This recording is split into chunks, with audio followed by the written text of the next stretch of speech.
አንተ ሞኝ ይላል ከጉንዳን ተማር ይላል መጽሐፍ። ከምን ተማር ይላል? ከገብረ ጉንዳን ተማር አለ። ከገብረ ጉንዳን ተማር። አንደኛ ጉንዳን እንዲያው ብልሃቷ አንደኛ ሳሰራ አታወራም። ጉንዳን የምትፎክር ሰርታ ነው። ሁለተኛ ደግሞ የክረምት ምግቧን መቼ ታከማቻለች? በጋ። እና ቅዱስ ዮሐንስ አፈወርቅ አንተ ሰነፍ፣ አንተ ኃጢአተኛ ዮሐንስ አፈወርቅ ለምን ትሰድበኛለህ? ለምን ትገስጸኛለህ? ትለኝ እንደሆነ እግዚአብሔር እንኳን እኔን ጉንዳንን መምህር አድርጎ ሾሞብሃል ይላል። ምንን መምህር አድርጎብሃል አለ?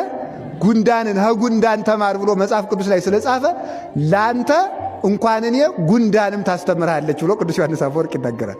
ጉንዳንን አንደኛ ብልሃትን፣ ሁለተኛ ደግሞ ሰርታ ነው የምትናገር ያልኳችሁ። ያው ባለፈው ተነጋገርነው። ጉንዳን እግር ላይ ሳለ አይበላም። የት ላይ ነው የሚበላው?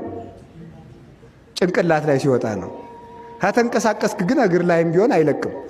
ዝም ብላችሁ ቆማችሁ ግን ጉንዳን የሚባላ ግንባር ላይ ሲደርስ ነው። ልቡ አይደንቃችሁም? አንስቶ ሊወስድ እኮ ነው። ከግንባር ላይ ሲደርስ የሚበላ ይዞ ሊሄድ ነው ማለት ነው። ስለዚህ ሰው ቁም ነገሩን መናገር ያለበት ሰርቶ ሲጨርስ ነው። ሰርቶ ሳይሰራ አይለፈልፍም። በነገራችሁ ላይ ሰይጣን የሰዎችን እቅድ የሚያበላሸው በምን እንደሆነ ታውቃላችሁ? በወሬ ነው። ሰይጣን የሰውን የልቡን የማወቅ ስልጣን አልተሰጠውም። በዚህ እርግጠኛ ሁኑ። ሰይጣን በመጽሐፍ እንደተቀመጠው የሰውን ልብ የማወቅ ስልጣን አልተፈቀደለትም። እንግዲህ የሰዎችን እቅድ የሚያበላሸው በምንድን ነው ካላችሁ? በወሬ ነው።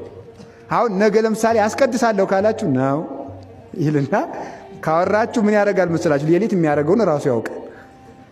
እኔ በተክሊል ለማገባ ካለ አንድ ሰው ነው እንዴ ብሎ እንዴት ያደርጋል? እኔ በቃ እንግዲህ እስከ ዛሬ 10 ዓመት ጎንደር ከምትባል ሀገር አለቅም፣ እዚህ ነው የምማር ወይም እዚህ ነው የምጸድቅ፣ እዚህ ነው የምቆርብ አለ ነው። ጎረቤት ያስነሳና ደግሞ ያሽረውበታል ማለት ነው። ነገረኛ ጎረቤት ያስነሳበታል ማለት ነው። ስለዚህ ሰይጣን የሚፈትነው በወሬ ነው እና የወደፊት እቅዳ